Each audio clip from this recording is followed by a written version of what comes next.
সম্মানিত ভিউয়ার্স, আসসালামু আলাইকুম ওয়া রাহমাতুল্লাহি ওয়া বারাকাতুহু। আশা করি সবাই আল্লাহর অশেষ রহমতে ভালো আছেন, সুস্থ আছেন। এই চ্যানেলে আর একটি নতুন গুরুত্বপূর্ণ ভিডিওতে আপনাদের সবাইকে স্বাগতম। আজকে আলোচনা করব পঞ্চম গণবিজ্ঞপ্তি, যে কারণে বাদ পড়লেন ২৫০০ প্রার্থী। বিস্তারিত থাকছে ভিডিওতে। এই ভিডিওটি দেখার আগে যারা এই চ্যানেলে একদম নতুন, তারা অবশ্যই চ্যানেলটি সাবস্ক্রাইব করে পাশে থাকা বেল আইকনটি প্রেস করে দিন।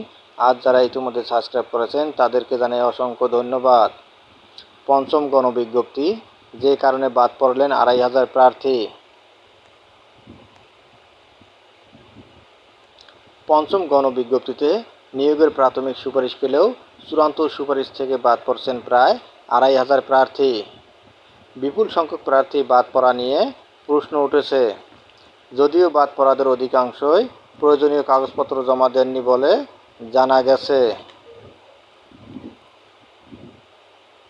বেসরকারি শিক্ষক নিবন্ধন ও প্রত্যয়ন কর্তৃপক্ষ এনটিআরসিএ জানিয়েছে, পঞ্চম গণবিজ্ঞপ্তিতে আবেদনকৃতদের মধ্যে কাগজপত্র যাচাই শেষে ২২,০৩৩ জন প্রার্থীকে নিয়োগের প্রাথমিক সুপারিশ করা হয়েছিল।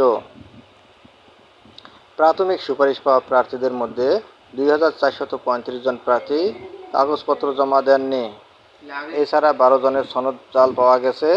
এই প্রার্থীদের বাদ রেখে ১৯,৫৮৬ জনকে নিয়োগের চূড়ান্ত সুপারিশ করা হয়েছে।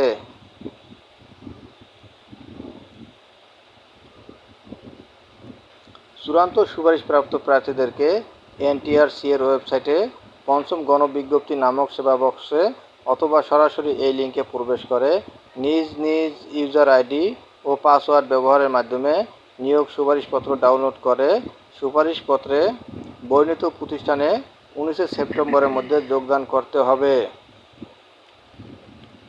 পুলিশ নিরাপত্তা ভেরিফিকেশন প্রতিবেদনে নিয়োগ সুপারিশপ্রাপ্ত প্রার্থী অনুপযুক্ত বিবেচিত হলে এই সুপারিশপত্র তাৎক্ষণিকভাবে বাতিল হবে বলে গণ্য হবে এবং সংশ্লিষ্ট শিক্ষা প্রতিষ্ঠান প্রার্থীকে অব্যাহতি প্রদান করবে। প্রার্থী যোগদানের নির্ধারিত তারিখের পরবর্তী ৭ দিনের মধ্যে প্রতিষ্ঠান প্রধানরা তাদের ইউজার আইডি ও পাসওয়ার্ড ব্যবহার করে টেলিটকের এই লিঙ্কে প্রবেশ করে জয়েনিং স্ট্যাটাস অপশনে ইয়েস ক্লিক করবেন। প্রার্থী যোগদান না করলে জয়েনিং স্ট্যাটাসে নো ক্লিক করে কারণ উল্লেখ করবেন। কোনো প্রার্থী কিংবা প্রতিষ্ঠান প্রধান টেকনিক্যাল কারণে খুদে বার্তা না পেলে এনটিআরসি-এর ওয়েবসাইট থেকে সুপারিশপ্রাপ্ত প্রার্থীদের তালিকা এবং নিয়োগ সুপারিশপত্র সংগ্রহ করতে পারবেন। ধন্যবাদ জানিয়ে বিদায় নেওয়ার আগে আবারও অনুরোধ জানাই, যদি ভিডিওটি ভালো লাগে এবং সর্বশেষ শিক্ষামূলক আপডেট ভিডিও পেতে চান তাহলে অবশ্যই চ্যানেলটি সাবস্ক্রাইব করুন। ধন্যবাদ সবাইকে।